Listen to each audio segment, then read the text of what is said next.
الحمد لله رب العالمين القائل في محكم كتابه العزيز: وأذن في الناس بالحج يأتوك رجالا وعلى كل ضامر يأتين من كل فج عميق. والقائل سبحانه وتعالى: ولله على الناس حج البيت من استطاع إليه سبيلا. والصلاة والسلام على حبيبنا وقدوتنا صلى الله عليه وسلم تسليما كثيرا. أيها الإخوة المواطنون، أيتها الأخوات المواطنات، أيها الشعب اليمني العظيم في الداخل والخارج، يطيب لي في هذه الأيام الجليلة من شهر ذي الحجة الحرام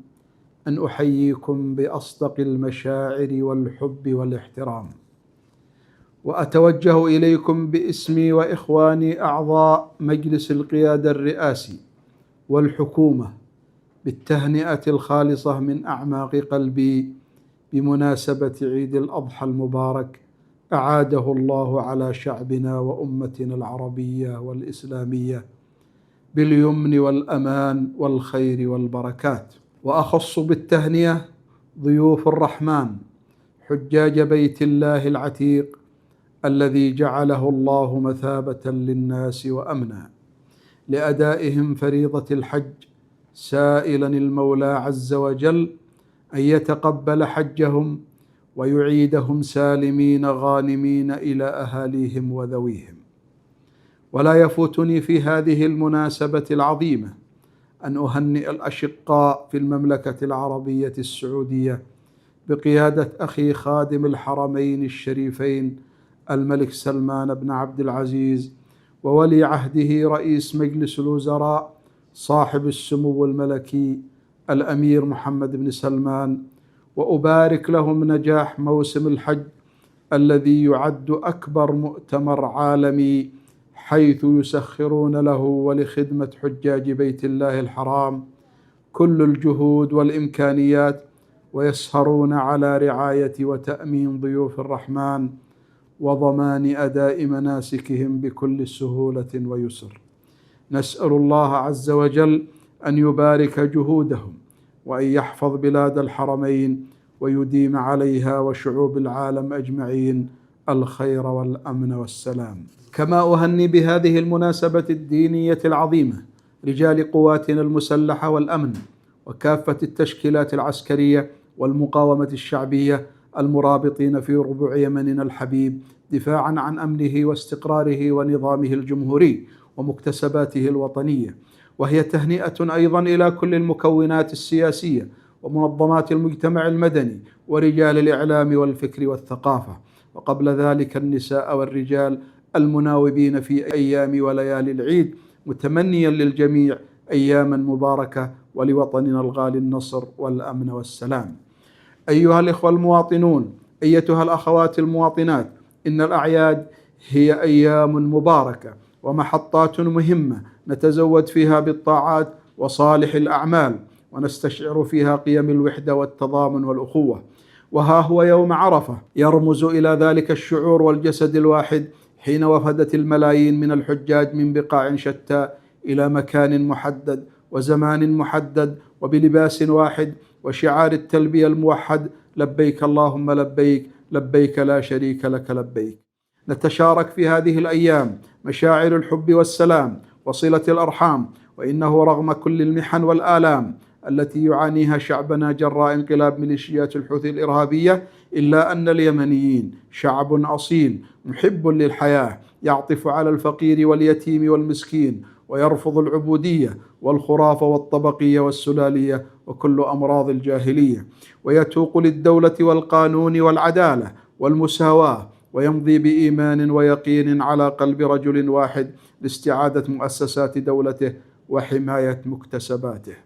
أيها الإخوة، أيها الأخوات في كل مكان، إن عيدنا الأكبر سيكون هو يوم استعادة مؤسساتكم الوطنية وتحرير أرضنا من مشاريع التخلف والتطرف والكراهية، يوم استعادة اليمن السعيد وطن العزة والكرامة التي تسعى الإمامة الجديدة المبنية على فكر الولاية إلى تكبيله بالعبودية لغير الله والوصاية على الناس والتفرقة ومزاعم تميز السلال، خلافا لقوله تعالى: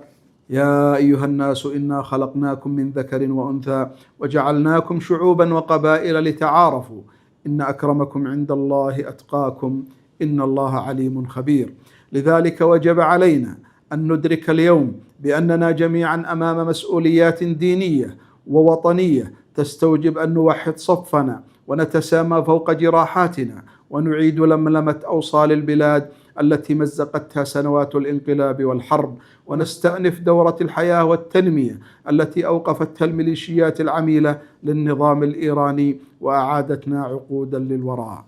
أيها الشعب اليمني العظيم، لقد كنا وما زلنا على العهد والوعد في الوقوف إلى جانبكم والسعي لخدمتكم والمضي نحو تحقيق السلام العادل والشامل وفق مرجعيات الحل المتفق عليها وطنيا وإقليميا ودوليا، وتحسين الظروف الاقتصادية والمعيشية الناجمة عن حرب الميليشيات الحوثية وحماقاتها المدمرة على مختلف المستويات، بما في ذلك استهداف منشآتنا النفطية وخطوط الملاحة الدولية بغية تعميق الأزمة ومفاقمة الأوجاع والآلام.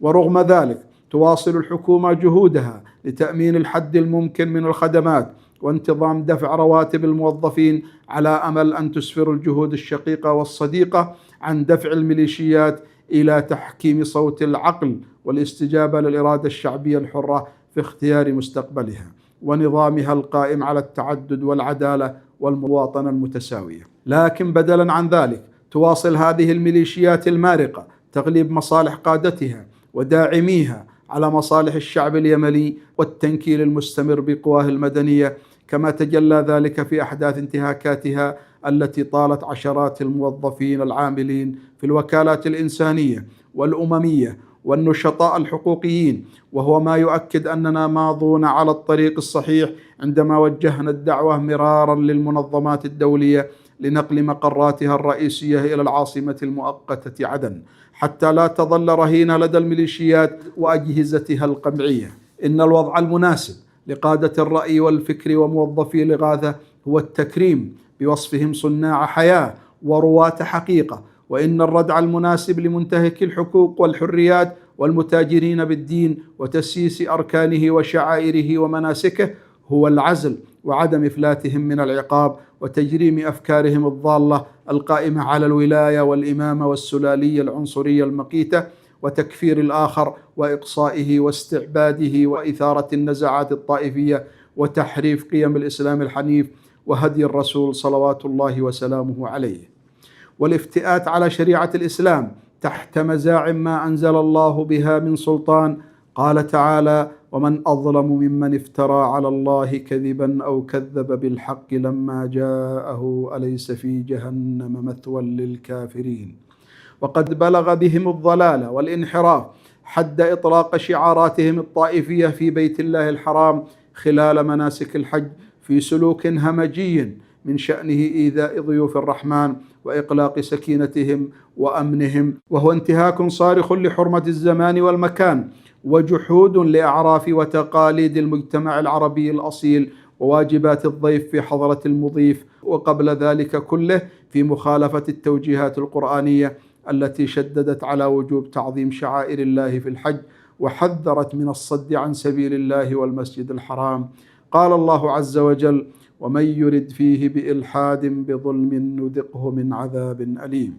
وقال تعالى: وإذ جعلنا البيت مثابة للناس وأمنا واتخذوا من مقام إبراهيم مصلى وعهدنا إلى إبراهيم وإسماعيل أن طهرا بيتي للطائفين والعاكفين والركع السجود. أيها الإخوة والأخوات، لقد قررنا عبر كافة مؤسسات الدولة انتهاج سياسة الحزم الاقتصادي، وذلك ردا على تجاوزات الميليشيات الحوثية الخطيرة التي تهدد بإغراق البلاد في كارثة إنسانية شاملة، بداية باستهدافها الإرهابي لموارد الشعب اليمني ورفضها المتعنت لتحييد القطاع المصرفي، وصولا إلى ذروة وهمها بإمكانية منازعة الدولة سيادتها النقدية من خلال صك عملة مزورة وطرحها للتداول. لقد أثبت التأييد الشعبي العارم لقرارات البنك المركزي صوابية سياسة الحزم الاقتصادي التي توخت تحقيق 3 أهداف رئيسية.